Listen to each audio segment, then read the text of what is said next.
Hey, it's Kevin Chang, and this is the Soniclast Plastic Pitch MIDI Microtuner.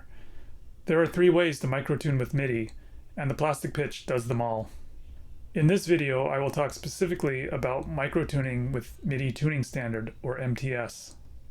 Please see the playlist in the description for other videos about Plastic Pitch. So this is the Plastic Pitch configuration tool, and you can get it on our website, soniclast.com. And it can be downloaded. It runs in a web browser, but it doesn't require an internet connection to work. When you first start it up, this is what it looks like. And it says please connect via USB, then click the sync button. So of course I have my Plastic Pitch connected via USB, and I press the sync button, and then all the values that are in the Plastic Pitch are loaded into this configuration tool. So in order to configure the Plastic Pitch to work with a particular controller and synthesizer, I have to configure the input port settings and the output port settings. So the input port settings are configured according to the controller that's being used, and the output port settings are configured according to the synthesizer that is being used. So in this case, I'm going to configure a Moog Sub37 to be used with this. So the input controller is going to be the Sub37's keyboard, and the output synthesizer is going to be the Sub37's onboard synth. So there are 4 input ports here, A, B, C, and USB, and each input port can have these parameters assigned to it.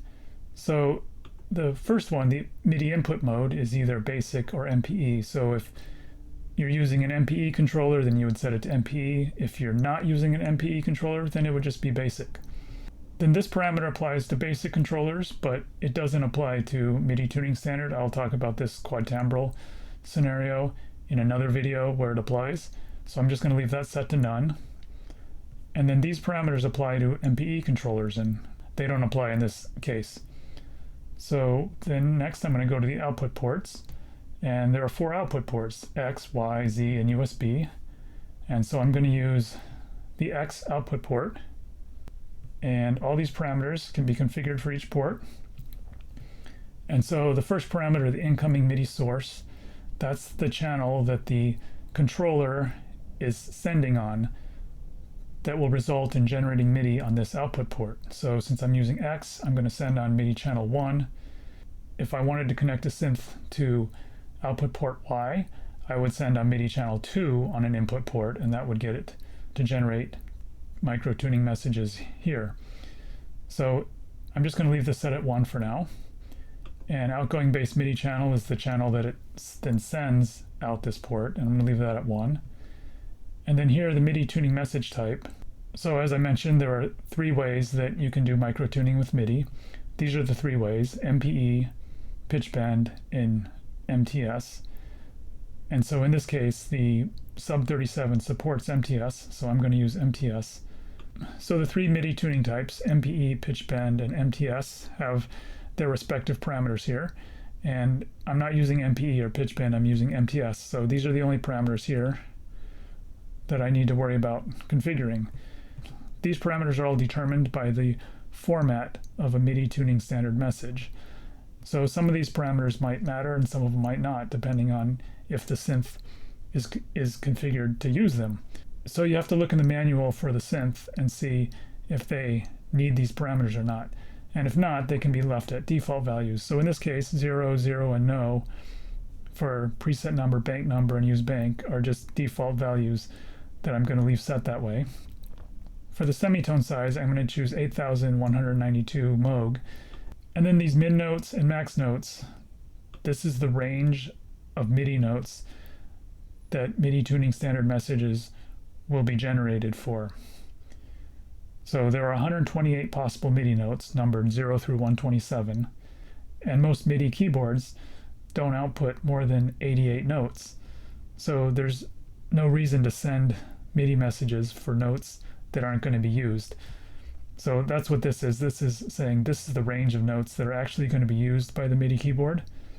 Note numbers 12 through 96, which is 7 octaves worth of notes.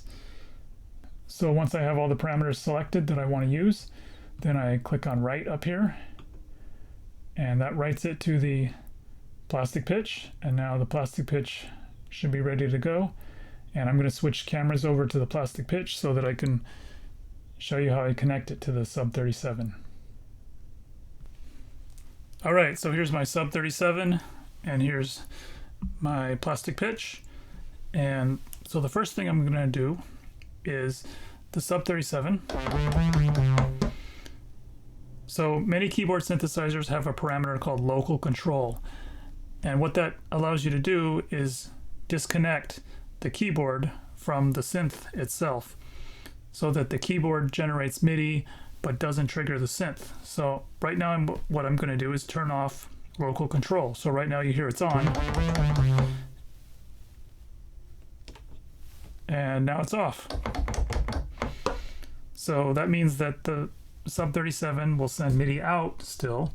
So I'm going to take that output and I'm going to plug it in to the A input port, which is the one that I just configured with the configuration tool.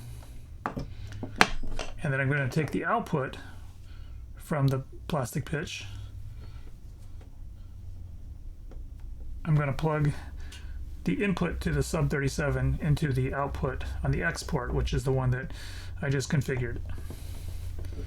So now, wake up the plastic pitch screen, and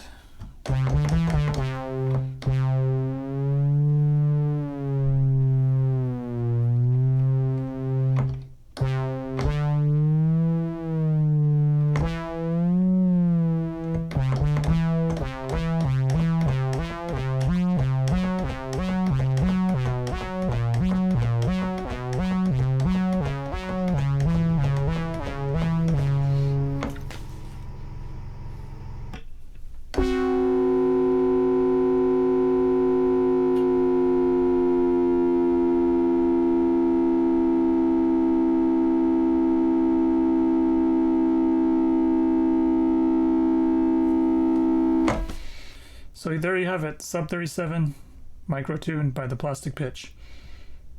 Thanks for watching. See you next time.